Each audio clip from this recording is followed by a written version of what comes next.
This is Garum, and of course I am ignoring reality. Welcome to Game News Bites. Only good information, all duds removed. Xcom 2 Resurrection Story Summation Part 15. Isn't that exciting? Alright guys, if you missed Part 14, go ahead and click right there and I'll take you to it. Let's get started. Amar watched the groups of people gathered around him. He could not help but wonder how many of these people were lured into the city by the lies of the Advent. He knew, of course, that simply being here, living under the alien rule, did not make them evil. Misguided, perhaps, as Lena was, but not evil. He desperately hoped that they would have the common sense to clear out when things started. The last thing he wanted was human collateral damage.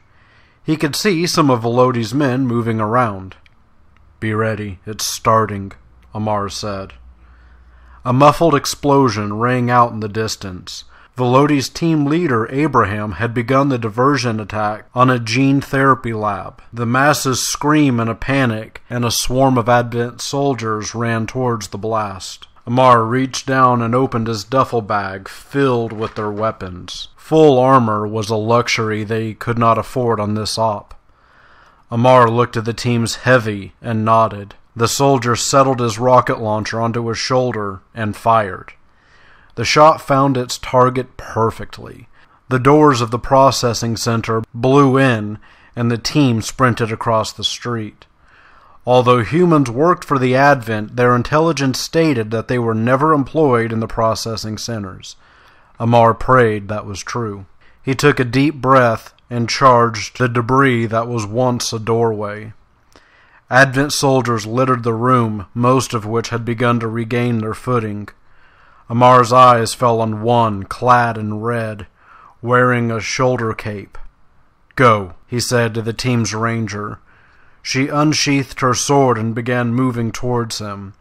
Amar and the remainder of the team began firing on the other soldiers. The surprise explosion turned out to be a huge advantage, as many of the soldiers were so stunned they fired with very poor accuracy. Soon they had the room cleared. Amar commanded the team's sharpshooter to remain on the door to keep watch.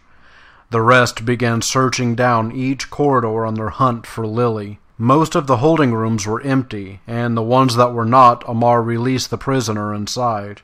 Moving down the final corridors, the team was greeted with rapid fire from a magnetic rifle, angled around the frame of the door. Amar motioned for his team to stop. "Go, one high, one low."